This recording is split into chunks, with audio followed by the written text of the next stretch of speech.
Eu, às 6 horas, eu Oi? tenho que sair, viu? Ok. Porque eu estou com um problema doméstico e depois eu tenho uma live às 19 horas. Eu passei o dia inteirinho hoje em live. A casa está em uma insurreição aqui contra mim. Podem me jogar pela janela. Se juntar a mãe e a filha, eu estou perdido. Bom, pessoal, boa tarde aí, boa tarde, Genuíno, boa tarde, Zé Disseu. Vamos fazer mais uma live aqui do nosso núcleo, né, do núcleo que promoveu a mesma outra com você.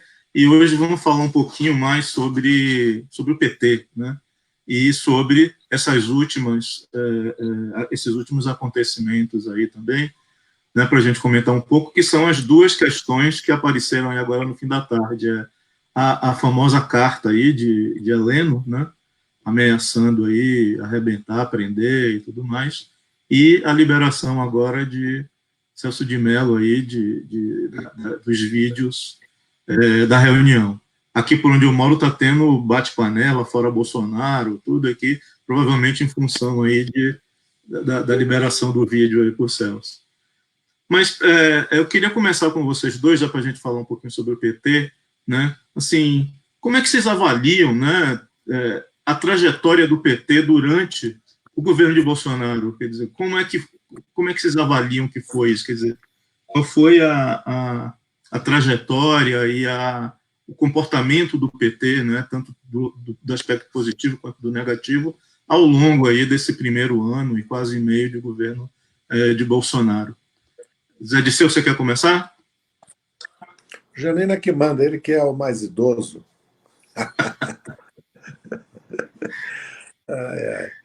Veja bem, eu avalio que o PT tem se conduzido na medida do possível, porque nós fomos submetidos a um estresse. Poucos partidos da dimensão e da importância do PT foram submetidos. Veja bem, não só o impeachment da Dilma, que é um golpe parlamentar judicial, mas como o processo sumário político de exceção que levou à condenação e prisão do Lula. E a derrota em 16. E toda a crise do ano de 2015 não é pouca coisa.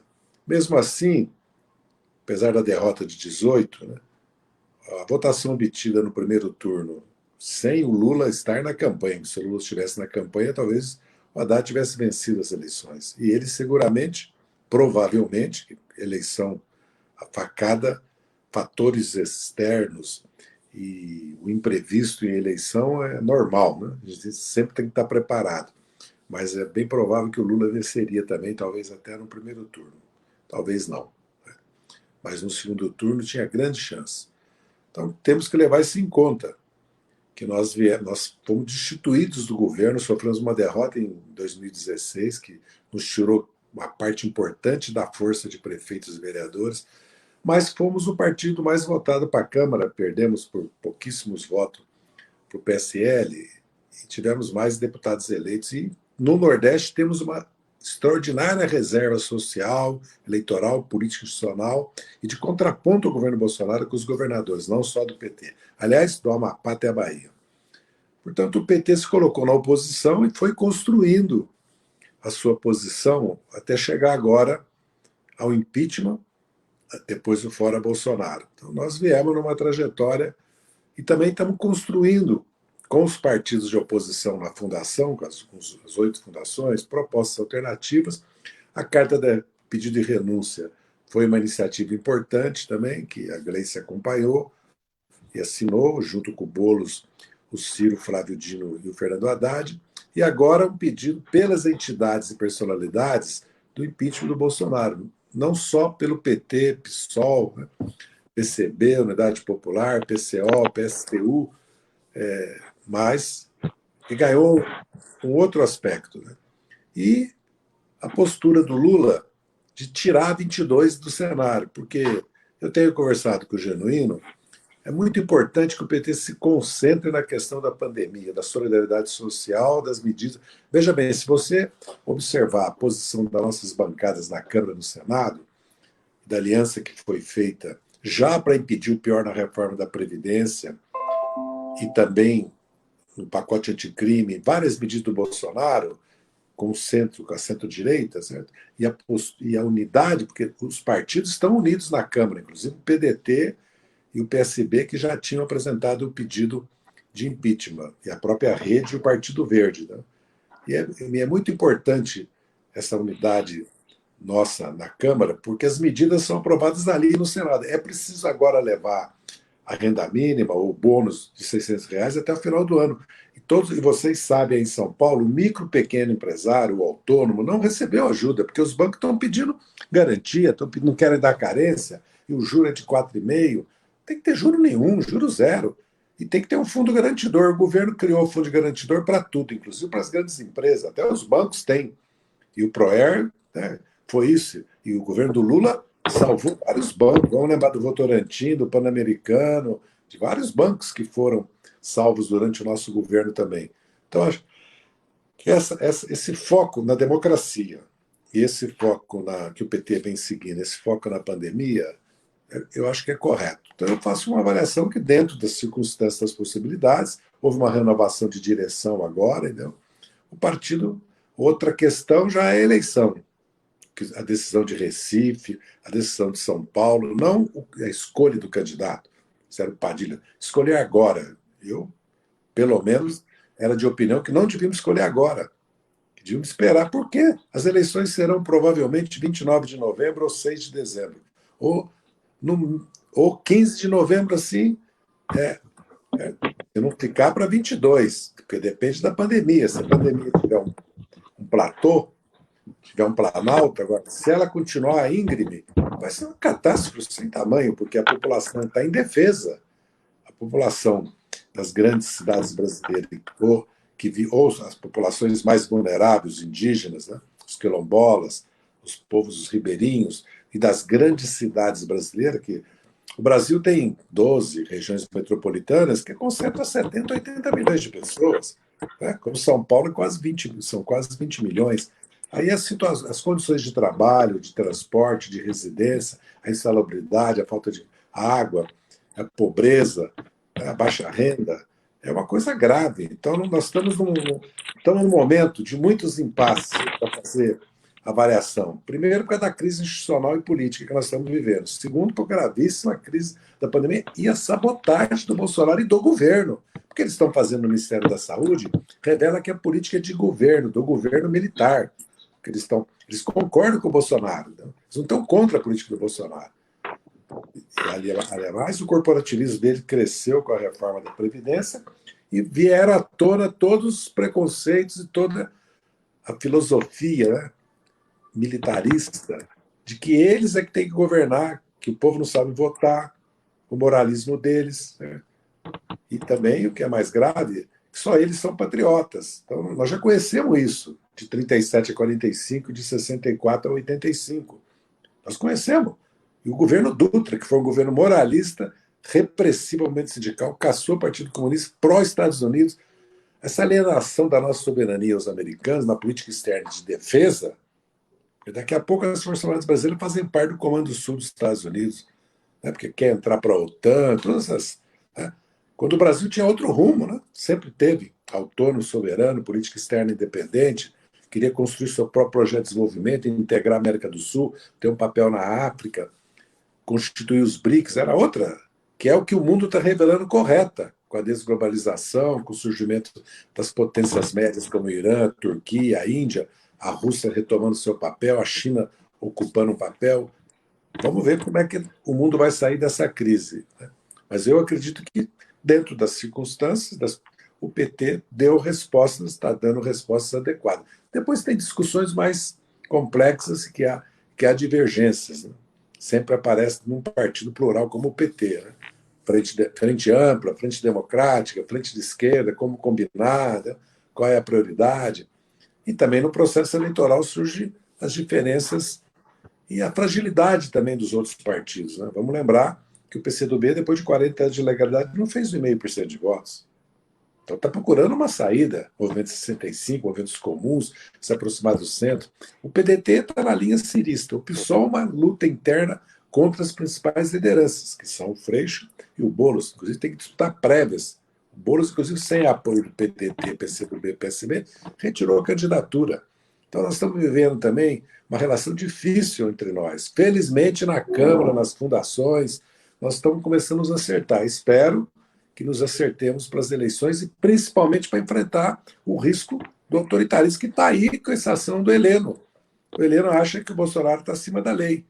Na verdade, pode ser mais um pé na porta para deixar passar só a quebra do sigilo da reunião e não o acesso ao celular do filho e do Bolsonaro, porque vocês sabem que se tiver acesso, se da reunião passou o que passou, imagina no celular. Então, basicamente, assim, falando rapidamente, um pouco já em cima da conjuntura do Heleno e também da questão da decisão do nosso Celso Mello, é assim que eu vejo. Mas o especialista aqui em matéria militar é o Zé Genuíno.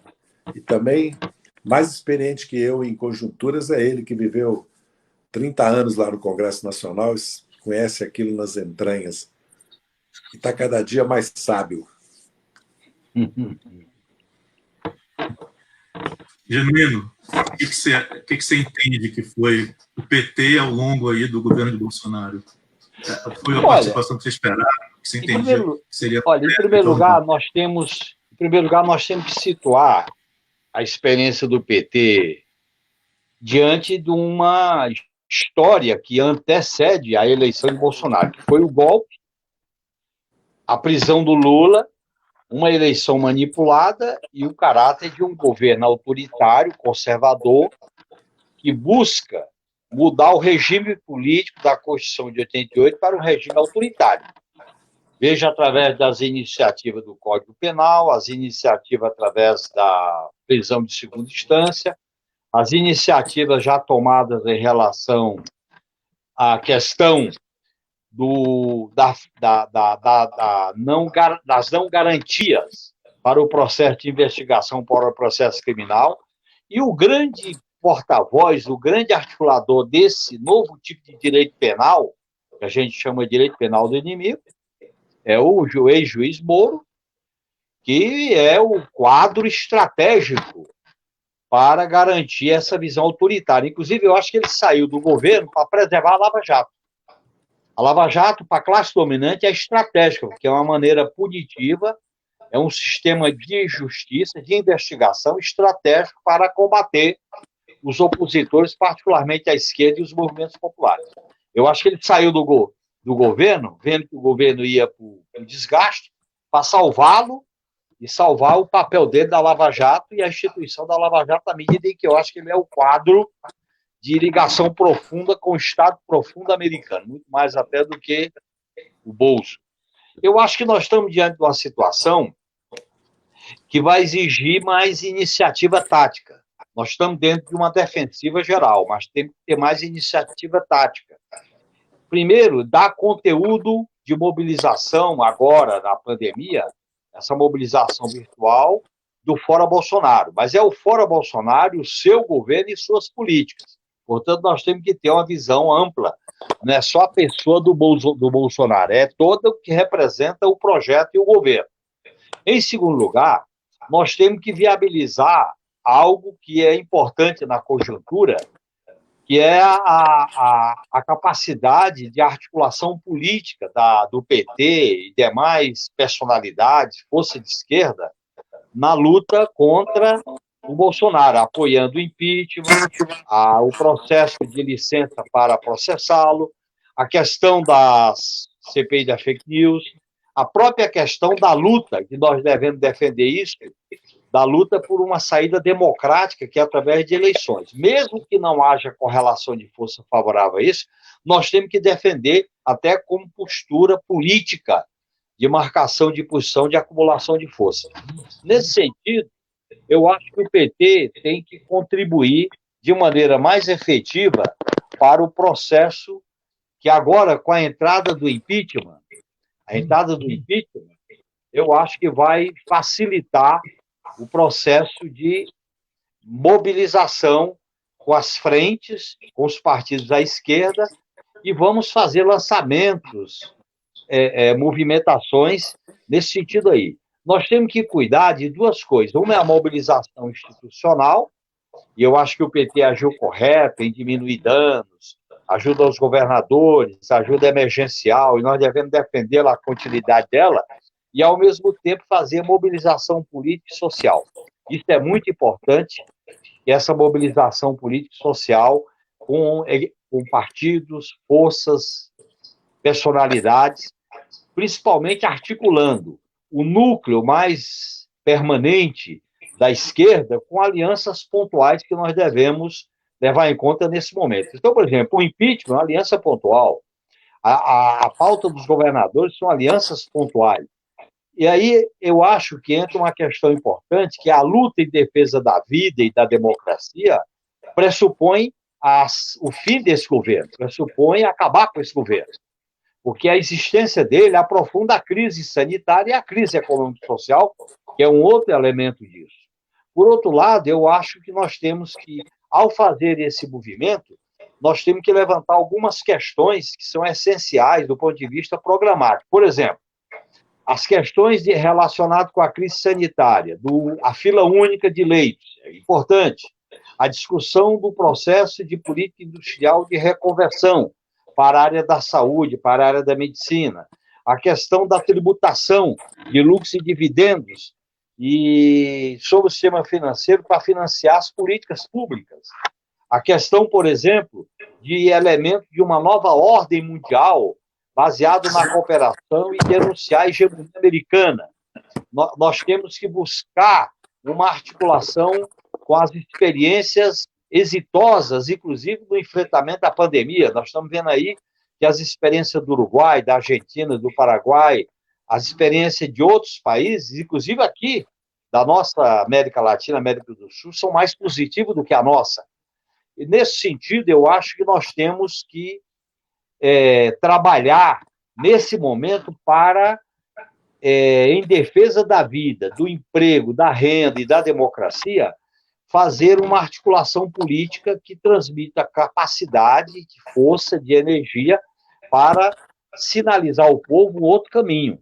Então, nesse sentido, eu acho que nós temos que continuar avançando, continuar se articulando nesse processo, porque nós não podemos ter ilusão de que essa oposição de centro, que não é bolsonarista ou de direita sem Bolsonaro, ela tem unidade no programa econômico, tem unidade nas privatizações, no fim dos direitos, e tem unidade em vetar a esquerda.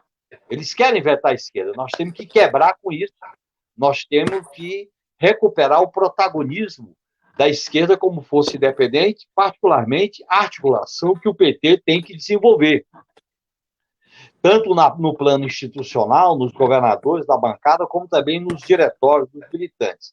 E a minha perspectiva em relação ao processo da disputa política eleitoral que está em plena pandemia é que a gente discuta este programa, que, no meu modo de entender, é fundamental para qualificar essa luta contra a pandemia. Por exemplo, a revogação da PEC da morte, o apoio aos profissionais da área da saúde, a questão da discussão de uma nova lei, de um novo marco sobre as patentes, porque vai se descobrir a vacina ou algum tipo de medicamento, vai ter uma disputa violenta no mundo em torno dos interesses privados ou dos interesses públicos.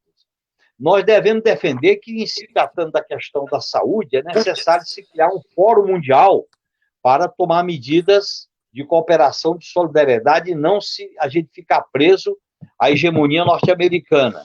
Então, nesse sentido, eu acho que nós devemos agregar essa pauta à denúncia das medidas obscurantistas em relação à pandemia, as medidas de denúncia das iniciativas neofascistas, por isso que algumas prisões que ocorreram são positivas, devemos denunciar esse autoritarismo que o general Heleno revela. Aliás, a experiência que a gente acumulou é de que existe uma medula autoritária da concepção de poder moderador e tutelar, e que as Forças Armadas estão acima de todos e de tudo. Ela representa aquilo em nome da pátria, representa aquela reserva que está acima, inclusive, de todos os poderes. Portanto, o debate que a gente fez na Comissão da Verdade, o debate que As Forças Armadas bebeu do lavajatismo para instrumentalizar o moralismo político, ao que eles beberam em relação ao preconceito com a esquerda, nós temos que saber enfrentar nesse momento. Eu acho que não há risco de ruptura institucional nesse momento de golpe.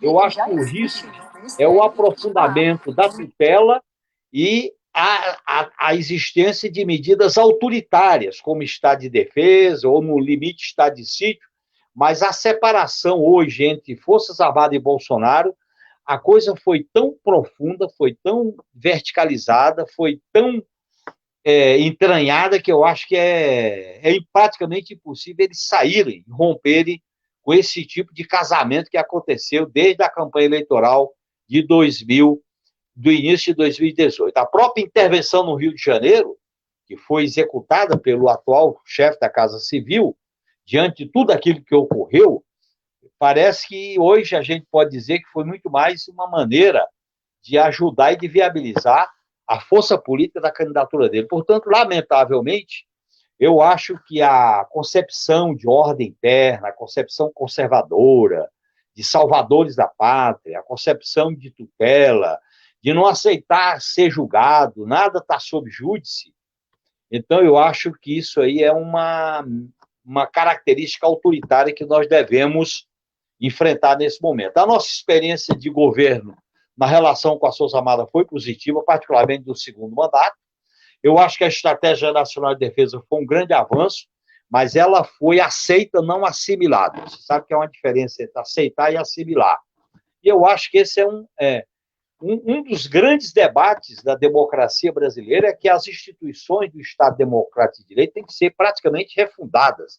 Esse modelo de poder judiciário, esse modelo de investigação, esse modelo de tutela, este modelo de alta burocracia do Estado, com as chamadas carreiras tipo de Estado, nós devemos rediscutir. Eu só apimento essa discussão dizendo o seguinte: eu acho que nós da esquerda temos que nos livrar de três fantasmas. O fantasma de confiar na classe dominante, o fantasma de acreditar em militares e o fantasma das carreiras corporativas de Estado, que a gente imaginava que tinha algum papel progressista.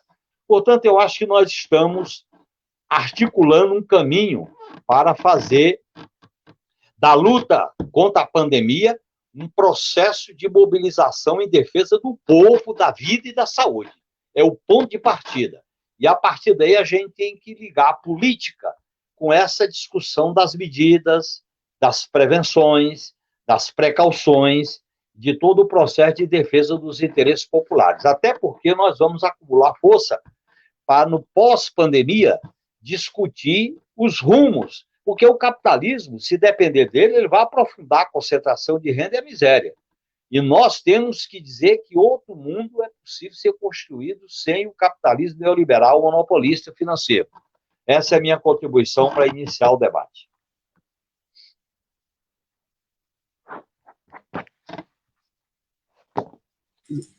Pois não? Você deve ter tido algum problema e saiu aqui da conversa, mas indo aí na direção, né, do final da sua fala, a gente sempre fica com essa questão militar na cabeça, né? Por conta da conformação desse governo, por conta do próprio Bolsonaro ser militar o tempo inteiro. A gente vê, tem uma notícia hoje na Folha falando que são 21 militares hoje no Ministério da Saúde, quer dizer, há uma militarização mesmo. E são 3 mil militares em todo o governo. 3 mil militares.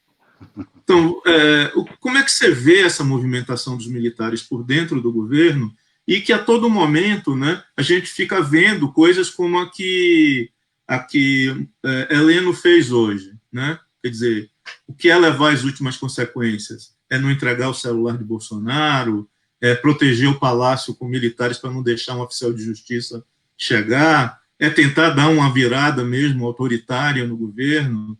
Quer dizer, e qual é o papel de Mourão nessa história? Como é que você vê isso? Quer dizer, você acha que Mourão é um cara que está esperando a oportunidade para ser vamos com calma. Vamos com calma. Primeiro, eu acho que Forças Armadas, e particularmente Exército, Mourão e Bolsonaro, isso faz parte de um mesmo conluio, de um mesmo de uma mesma tutela. É um governo hegemonizado pelo aparelho militar, que pode intensificar medidas arbitrárias, mas sem rupturas. Portanto, não tem uma ruptura, um golpe, é contra quem? Outra coisa, o fechamento é contra quem? Qual é o respaldo? No meio de uma pandemia, diante de um quadro econômico e social terrível que virá, provavelmente e lamentavelmente. Então, eu acho que tem muito disse e indisse. Eu acho que nessa conjuntura nós temos que olhar bem os fatos. E os fatos indicam que eles tutelam, quando o capitão faz algum exagero, eles corrigem, aparece como força racional e moderada, e aí eles vão tocando, porque eu acho muito difícil eles saírem do governo.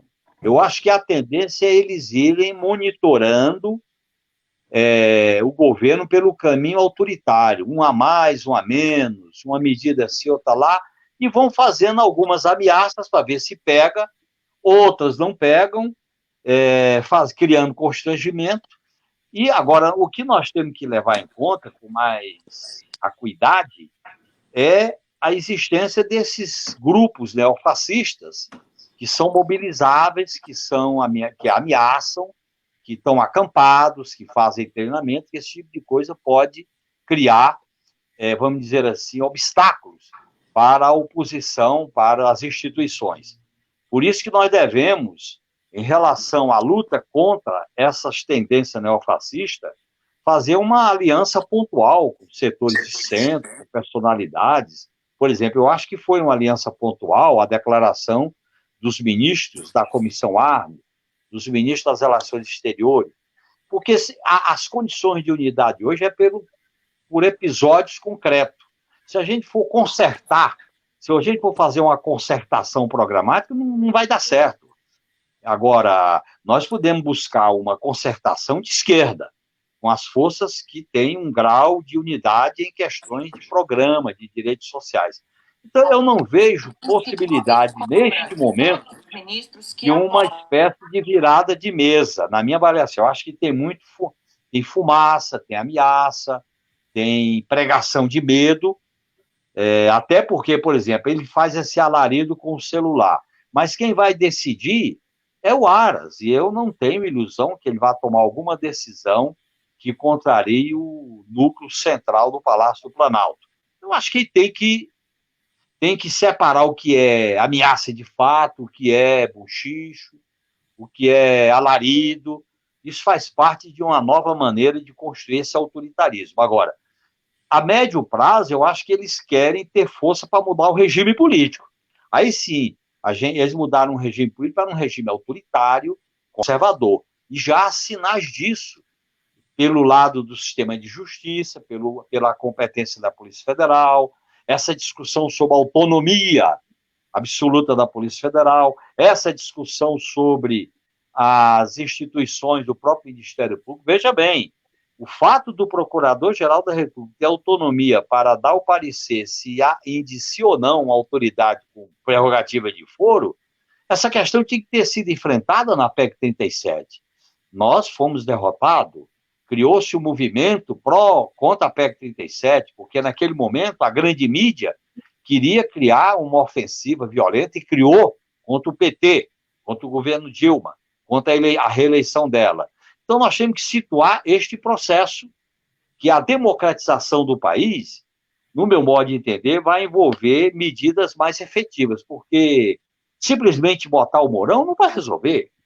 Quer dizer, é a saída pelo alto que não vai mudar nem o programa econômico, nem os direitos sociais, nem muito menos o programa para enfrentar a pandemia. Você pode ter um governo mais civilizado, mais jeitoso, mas no mérito, nós temos que ter uma proposta mais clara, mais definida. Beleza. Zé, você, não sei se você ouviu aí toda a fala de Firmino, mas a questão que a gente estava falando aqui era da militarização hoje no governo e até que ponto os militares não estão se articulando para dar algum tipo de virada na mesa, o papel de Mourão nessa construção. Genuíno citou aqui um dado que tem 3 mil militares hoje dentro do executivo, né, do governo federal, de uma forma geral. Quer dizer, com a experiência que você tem, com os contatos que você já teve aí com esse mundo, vamos dizer assim, das fofocas militares e coisa que o valha, como é que você vê isso hoje, essa movimentação dos militares? Você acha que ela vai ter algum desfecho mais duro, mais violento, ou ela vai ficar nesse certo Lourenço aí de tentando amansar Bolsonaro? Bem, sempre tem o imprevisível e sempre tem a disputa política. As Forças Armadas vão se dividir mais cedo ou mais tarde. Porque quando uma instituição como as Forças Armadas passa a governar e se envolve na política, surgem facções, surge interesse. Essa nomeação de coronéis para a saúde, eles são conhecidos aqui na Esplanada como os milionários verde-olivas. Não preciso dizer mais nada, né? Milionários verde-oliva, eles são conhecidos. Evidentemente que é um assalto ao aparato do Estado que está acontecendo, eles estão ocupando. São 9 ministérios de 22, os mais importantes, tirando a economia, os mais importantes. Eles estão indo para 3 mil cargos, fora os zumbis, que sempre ocuparam cargos para complementar o salário da aposentadoria, sempre ocuparam cargos na estrutura do Estado, no Supremo Tribunal Militar, Gabinete de Segurança Institucional, são mais de 800 militares, se não me engano, hoje. Então, e eles estão nas estatais, nas autarquias. O Instituto Chico Mendes foi nomeado só coronel da PM, agora vem as PM, né? E o governo tem esse caráter. Na reunião, ele fala que é o povo armado, ele está armando o povo dele. Quando ele fala o povo, ele está falando do povo dele, das milícias bolsonarianas. Não é? Além das milícias criminosas que têm relações com a família dele, com os deputados filhos dele, e que são responsáveis, tudo indica, pelo assassinato da Marielle e do Anderson. Por isso que não avança a investigação. Então, acho que essa questão dos militares, tanto o histórico como a concepção deles sobre o Brasil, a visão que eles têm do mundo e do Brasil, leva a crer que eles não vão sair do governo. Eles não vão voltar para os quartéis. Aliás, só voltaram por causa das diretas e porque foi feita uma transição por cima, né? E depois deram, o Genuíno conhece melhor do que eu isso, durante a Constituinte não foi fácil a relação com eles, do presidente Sarney, dos líderes da Constituinte, porque eles acabaram introduzindo a garantia da lei da ordem, que permite hoje a eles, sem estado de sítio, certo? Já criar uma situação no país, né, que ele detém poder extraconstitucionais, vamos dizer assim. E ainda que o estado de sítio precisa passar pelo Congresso, certo? Nem precisa do estado de sítio. Essa garantia da lei da ordem é um absurdo. Na verdade, o presidente da República, eu já ouvi isso de vários presidentes da República que passaram pelo Palácio do Planalto, não nomeia os comandos, não opina sobre as promoções. E nem sobre a vida interna das Forças Armadas, nem sobre o currículo das escolas. Eles têm orçamento próprio, hospital próprio, educação própria, apartamentos e casa próprios, clubes militares próprios. Agora tem aposentadoria sem limite de idade, ganharam paridade e integralidade, ajuda de custo, verba de representação e gratificação de habilitação, até 65%, que não estenderam aos suboficiais, aos cabos, aos sargentos. Ainda deu uma crise ainda lá, porque nós apresentamos uma emenda, o PSOL apresentou com o nosso apoio. Depois, no Senado, eles não deixaram nem votar no plenário a previdência deles. Então, é uma casta. E eles têm isso que o Genuíno falou. Moralistas, patriotas são eles, o povo não sabe votar, são superiores aos civis, e agora se alinharam aos Estados Unidos e a outro liberalismo. Então, o que nós vamos esperar das Forças Armadas? Eles têm que estar fora da política. Fora. Quem tem arma não pode participar de política. E tem que ter quarentena para policial militar civil. Quarentena de 4 anos, depois de se afastar. E Ministério Público também, Polícia Federal também. Senão, nós entregamos o voto, o parlamento, para quem tem arma, fora as empresas de segurança, que são centenas de milhares de armados, que são de ex-coronéis oficiais da PM. Fora o fato que as milícias também são de ex-oficiais e soldados da PM no Rio de Janeiro, como a gente vê que já surgiram em outros estados do Brasil. Então, esse fato de um dos trechos, que já está sendo revelado os trechos já, além de chamar o governador do Rio de estrume, Certo? Num dos trechos, ele fala do que o povo tem que estar armado. Quer dizer, ele vê a defesa do governo dele pelas bases dele de extrema-direita armada, tá? E quer ficar acima da lei, porque essa manifestação do Heleno é o seguinte: lembra que eles falavam de nós, do Lula, que ninguém está acima da lei?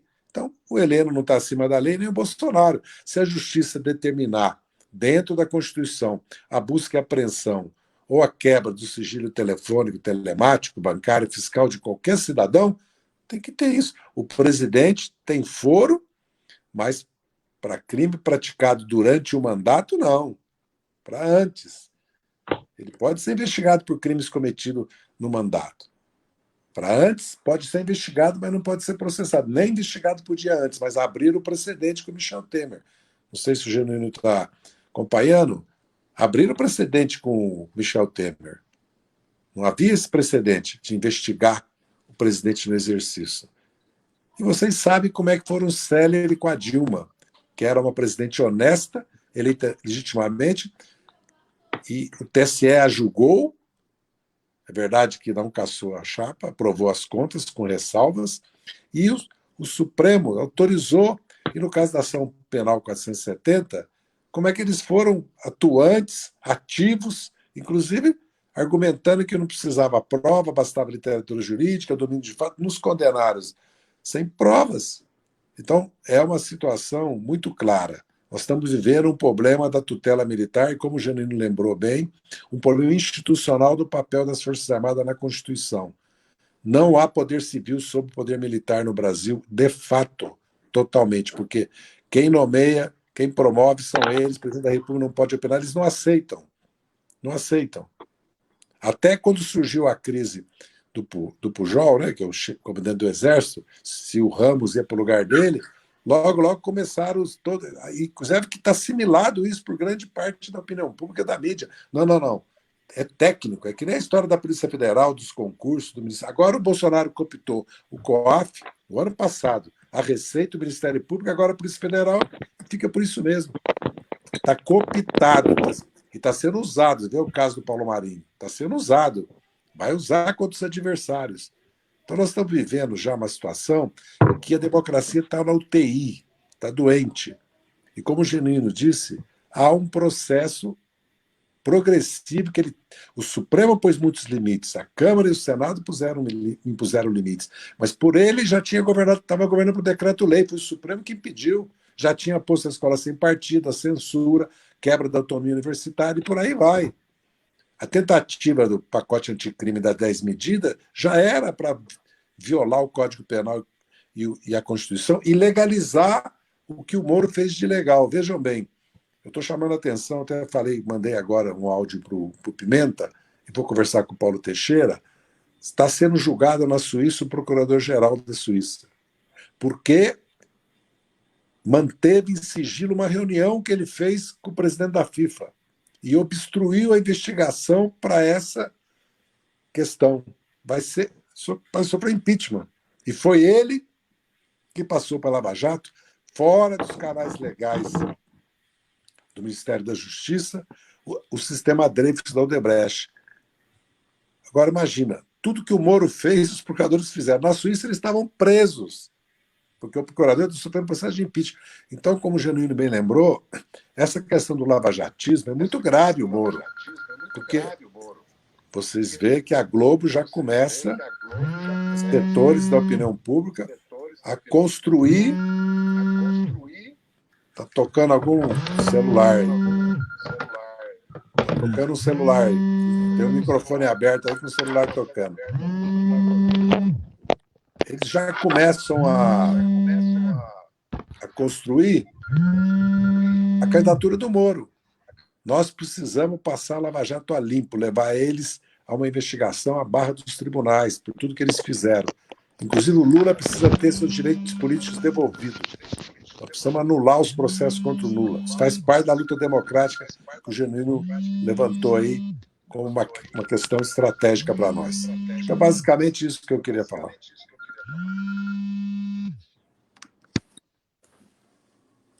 Tânia, eu estou ocupado, te ligo já já. tem que assobiar, chupar cana e caminhar e cantar o nacional ao mesmo tempo.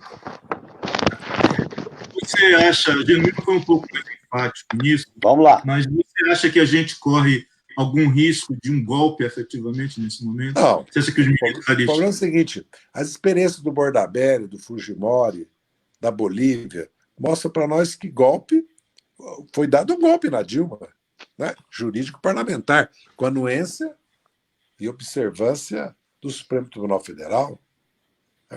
Então, o Bolsonaro está concentrando poderes. Evidente, a cooptação do Centrão e a nomeação de um ministro no STF e a presidência do Toffoli pode neutralizar esses dois poderes. Ele está indo para cima da mídia que faz oposição a ele, com base, certo? Inclusive em ilegalidades que ele tem feito, e na política dele ambiental, na política dele para a cultura, para a educação, nas tentativas dele de autoritarismo, né?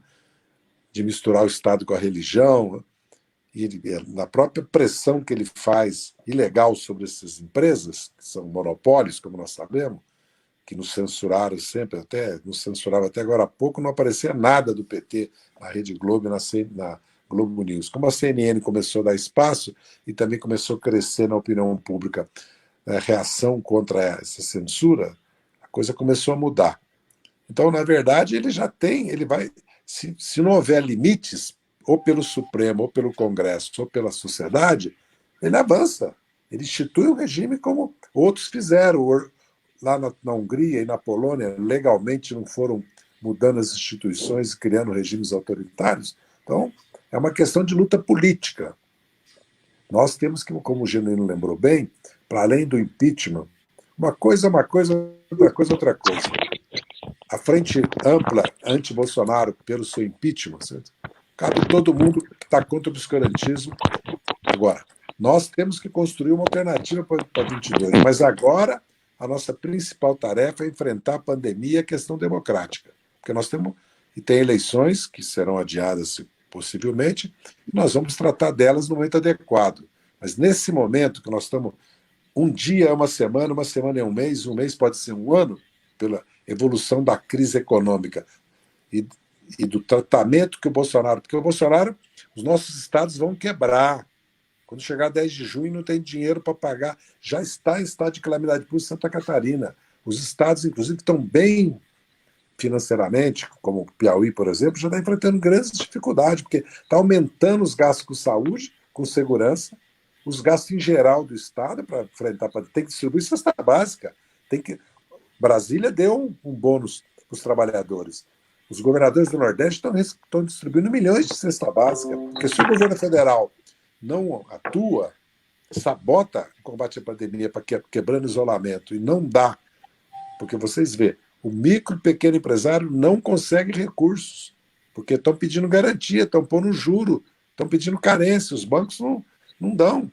Então é uma situação que ele quer jogar essa parte da opinião pública contra os governadores e prefeitos. Isso está evidente. Certo? E quer usar esse caos, como o Genuíno chama a atenção, para amanhã colocar um estado de sítio, ou seja, governar de maneira legal, autoritária. Entendeu? Então nós estamos enfrentando realmente uma situação de risco na democracia e risco numa tragédia nacional, porque são 1.100 mortos. Daqui a pouco 2.000, 3.000 mortos, 2.000, 4.000. Vamos trabalhar, fazer um esforço máximo para a pandemia estabilizar e depois cair. Mas esse mês agora, de hoje até 1º de julho, são dias decisivos. E virou um litificador. Crise política, crise econômica, pandemia, crise sanitária. Né?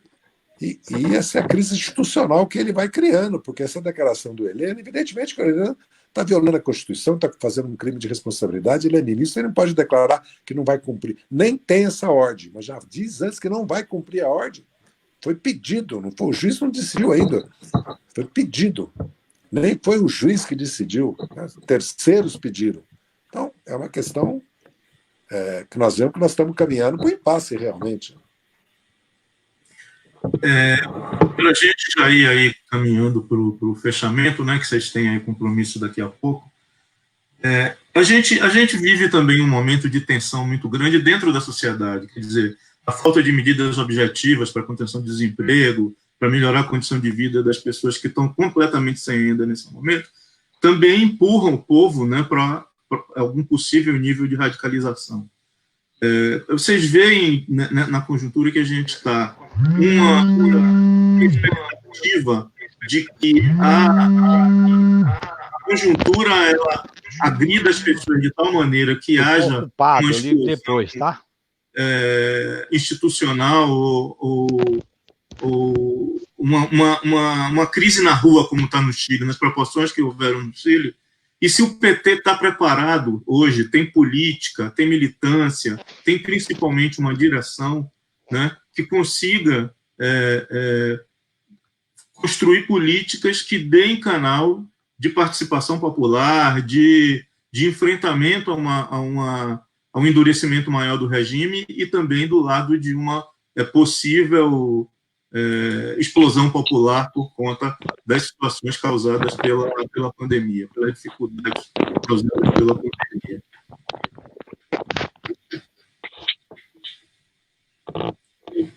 Genuíno, entra aí que eu acabei de falar.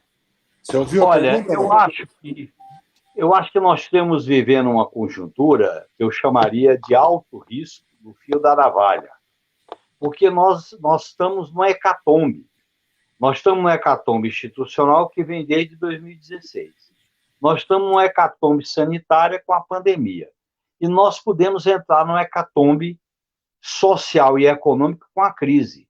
Num momento como esse, nós temos que ter força para dar prioridade às nossas bandeiras, às nossas reivindicações. Eu concordo que a questão central é diminuir, enfrentar os efeitos do coronavírus para a população, em defesa da vida, da saúde, da renda, do emprego.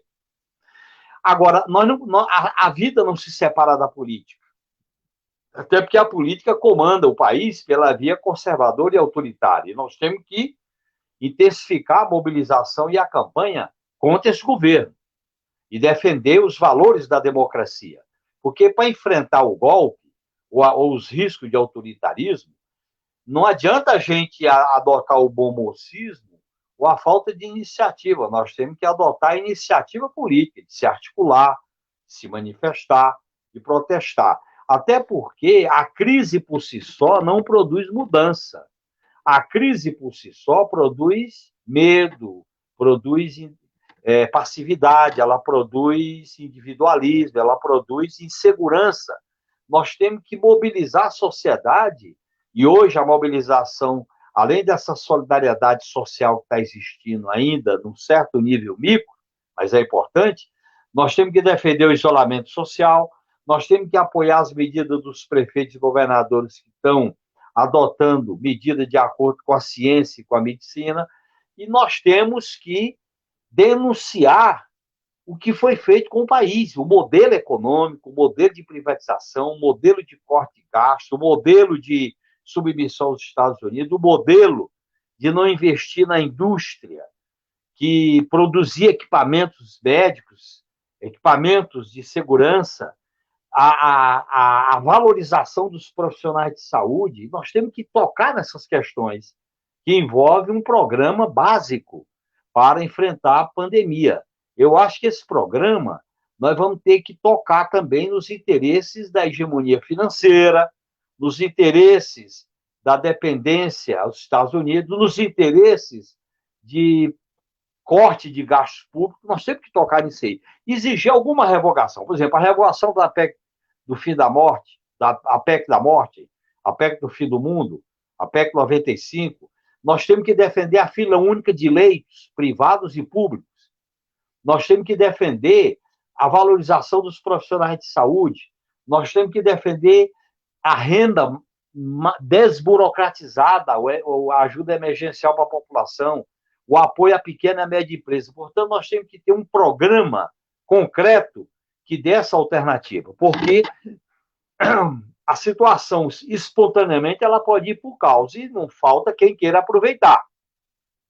Eu acho que nesse risco de caos pode vir medidas autoritárias, pode vir iniciativas de provocação desses núcleos neofascistas, E pode vir também tentativas que, como nós sabemos, nós temos uma tradição autoritária da classe dominante brasileira. A classe dominante brasileira não tem amor pela democracia. O que ela fez em 2016 mostra isso.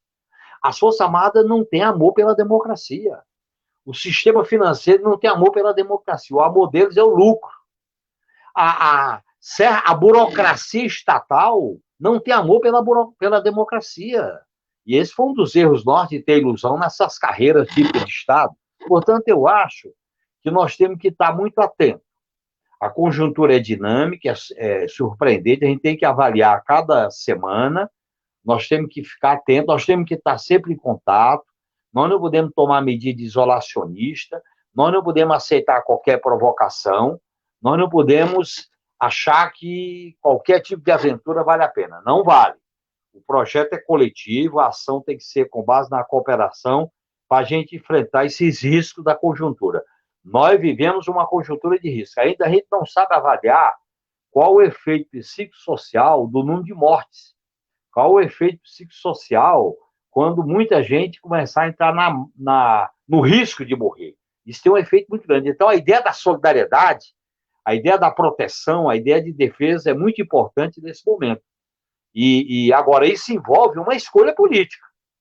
Nós, da esquerda, temos que denunciar esse modelo perverso, moribundo, injusto, que o coronavírus está revelando a sua nudeza de maneira radical e profunda.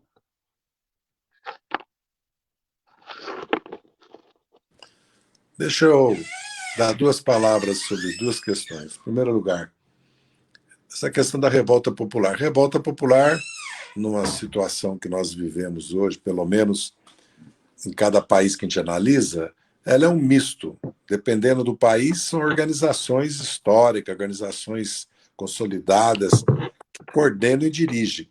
Tudo indica que parece mais o caso do Equador.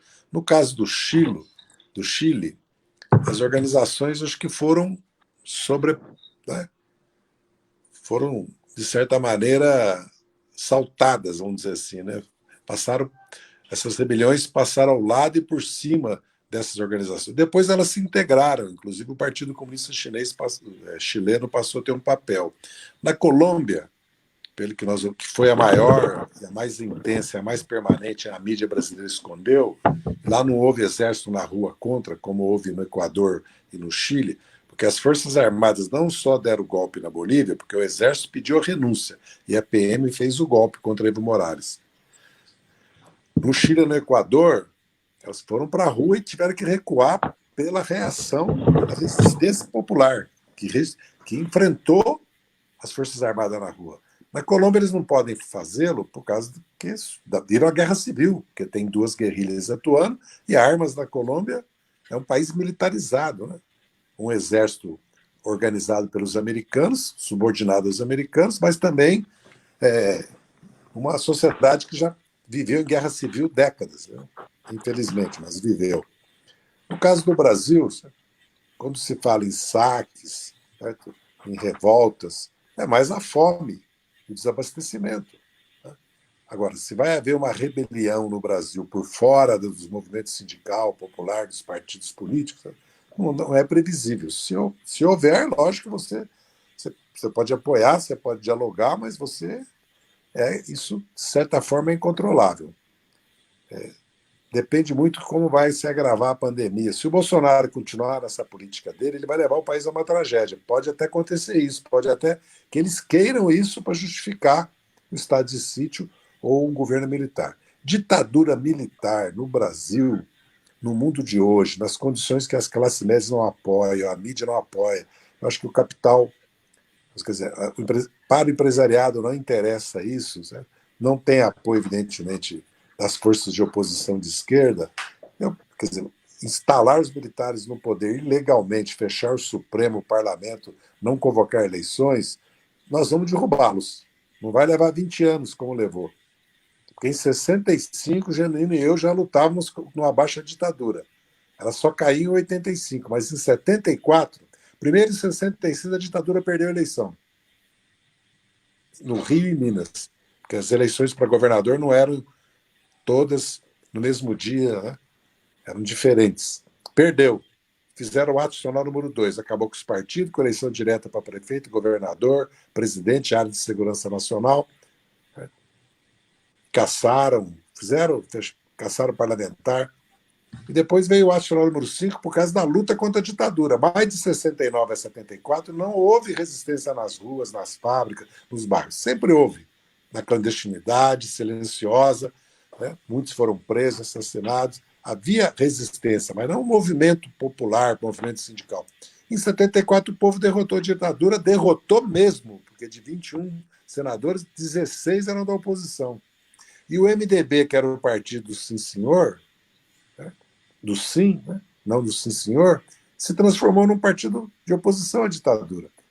Então, eu não vejo que há sustentação para uma ditadura permanente no mundo de hoje, num país como o Brasil. Um regime autoritário, agora, pelas condições da sociedade, é mais provável que eles não consigam, porque quem vai apoiá-los? O Genino diz, o capital financeiro bancário não pensa duas vezes quando a ameaça é pela esquerda, quando a ameaça é por reformas estruturais, quando a ameaça é contra os privilégios deles e o status quo brasileiro de concentração única no mundo da terra, urbana e rural, e de concentração de renda e riqueza que não existe. Está cada vez pior por causa do juro e da política tributária. Cada vez pior.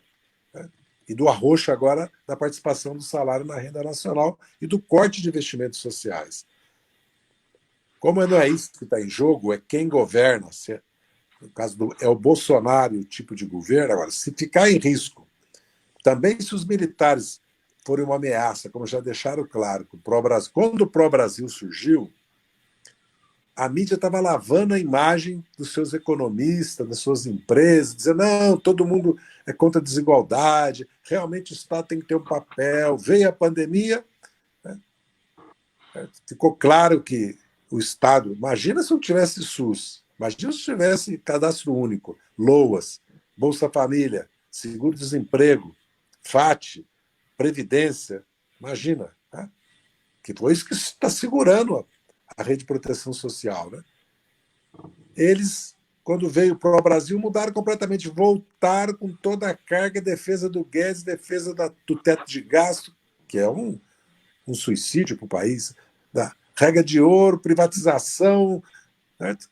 E atacaram o pró-Brasil, que era um papel, mas lembrou Geisel, lembrou a fase estatista nacionalista da ditadura, autoritária, capitalista, concentradora de renda, repressiva, mas que fez o segundo Plano Nacional de Desenvolvimento, criou a indústria de base do Brasil, a indústria petroquímica do Brasil, que nós não fomos capazes de transformar em química fina, em fármacos, e depois em automação, robótica. Não fizemos a revolução industrial e científica que o Brasil ainda precisa, está inacabada. A industrialização brasileira está atrasada, historicamente. Que o pré-sal e o nosso governo poderia fazer, que eles quebraram isso com a Lava Jato e com a destituição da Dilma.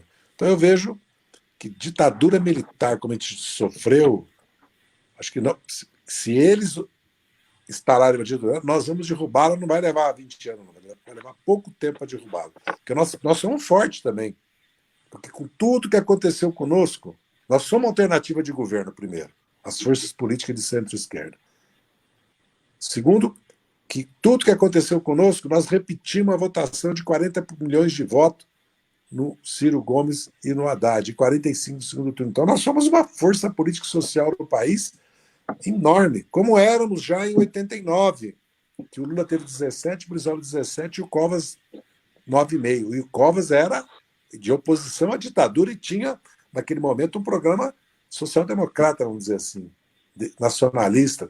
Depois o PSDB foi mudando e o grupo dele foi se dissolvendo. Vamos lembrar que há no Brasil um legado histórico, né?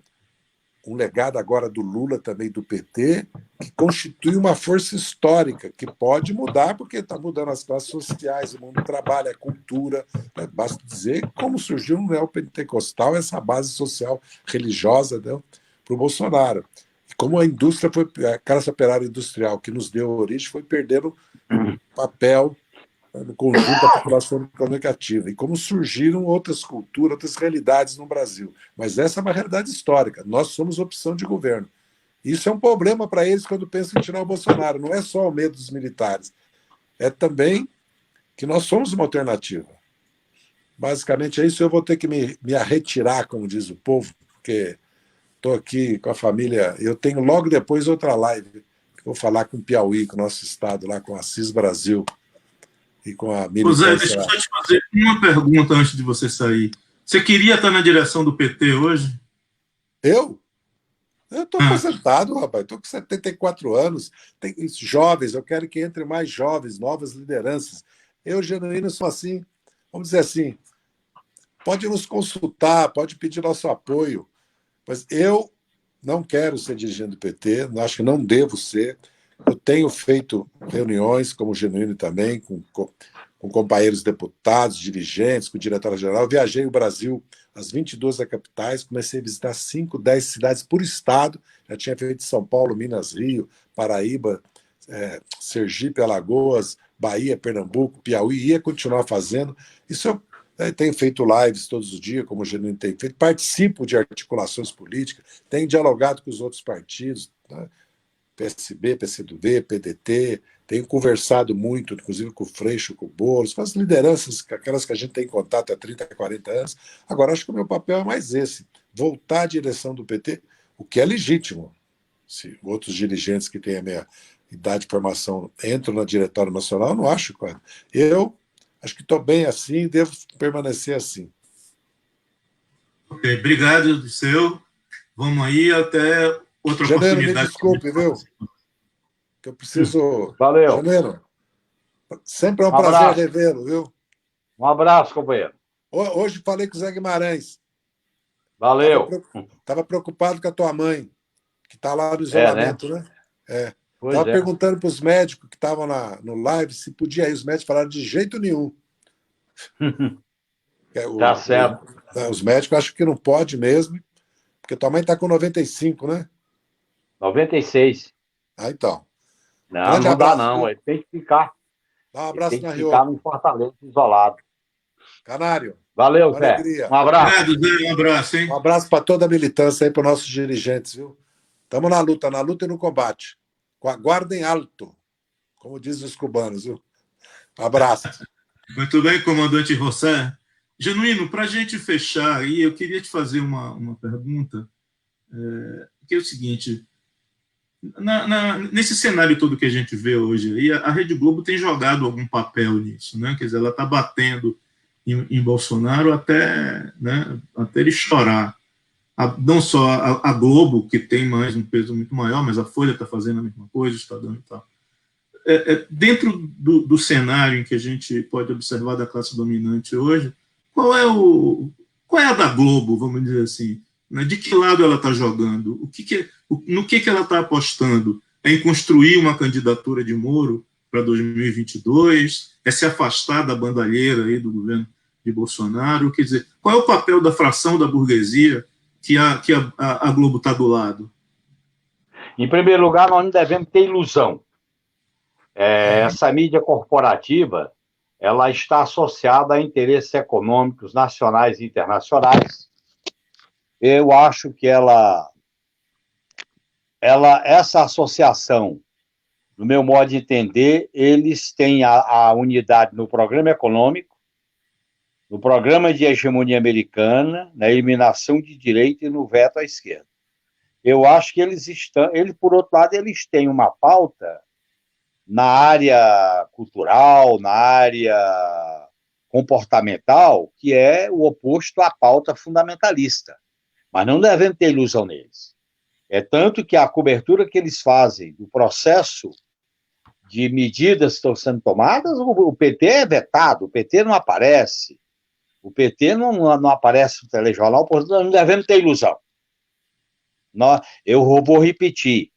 A esquerda e o PT não podem ter ilusão nos meios de comunicação, em forças armadas, na classe dominante, nessas carreiras, nessas castas burocráticas do Estado. O nosso caminho é aprofundar a democracia, mobilizar o povo, investir na formação. Eu acho que esse é o caminho. Eu acho que o Moro está sendo preservado porque ele é a segurança da defesa do Lava Jato. O lava-jatismo é uma questão estratégica, pessoal. Nada disso estaria ocorrendo no país sem a Lava Jato, vamos deixar isso claro. A Lava Jato foi fundamental para o golpe, foi fundamental para a prisão do Lula, foi fundamental para a eleição e é fundamental para essa visão punitiva, autoritária do Estado. Portanto, nós não devemos ter ilusão nisso. Eu acho que eles estão. A Globo está fazendo uma disputa dentro da classe dominante. Aí disputa envolve Record, disputa envolve outros canais, envolve CNN. É uma disputa dentro deles. Nós não devemos ter ilusão nisso. Eu acho que tem uma oposição de direita e uma oposição de centro, que eu não defendo uma frente democrática, eu defendo a aliança pontual. Eu defendo a aliança pontual, episódica e em torno de uma bandeira específica. A frente que eu defendo é uma frente à esquerda, que tem um programa de luta que eu já falei, pontos desse programa aqui. Agora, a aliança pontual a gente faz, mas sem aquela visão que foi a Frente Democrática no final da ditadura, ou que foi a aliança com a classe dominante que nós praticamos para ganhar a eleição em 2002 e para governar o país. Eu faço uma revisão dessa nossa política. Portanto, eu não tenho nenhuma ilusão, e nós não devemos ter em relação ao papel dessa mídia monopolista aberta. Ela não vai jamais ser democrática, ela faz o trabalho que está fazendo porque tem interesse na disputa contra a extrema-direita. É isso aí e diverge dos métodos, da maneira, etc, etc. Então, eu quero deixar claro essa minha visão, quero dizer para vocês que é uma honra participar desses debates com vocês. Bom, pessoal, acho que o Genuíno teve algum problema técnico aí, caiu mais uma vez. Ele estava meio que se despedindo, então a gente espera aqui uns poucos, um pouquinho só para ver se ele consegue voltar e se despedir, mas eu acho que foi, né, como alguém colocou aqui, uma aula política, né, quer dizer, são duas pessoas que têm um conhecimento muito grande, né, não só do partido, mas do país como um todo, né, participaram durante anos dos governos de Lula e tudo mais, tiveram uma influência muito grande nesses governos, e é sempre bom ouvir pessoas como eles. Eu acho que Genuíno provavelmente não volta mais, então queria agradecer aí a todo mundo que acompanhou aí a live, espero que tenha sido legal, para a gente foi muito bacana, né, assim, um aprendizado, e na semana que vem a gente provavelmente vai ter uma outra live, na sexta-feira, com um dos dirigentes da CUT, e aí a gente anuncia aí ao longo da semana direitinho as coisas. Deve ser Jandira Uehara, que é uma das vice-presidentes da CUT, que vem falar com a gente sobre o sindicalismo, né, e a luta dos trabalhadores no Brasil hoje. Obrigado aí, pessoal, e até a próxima.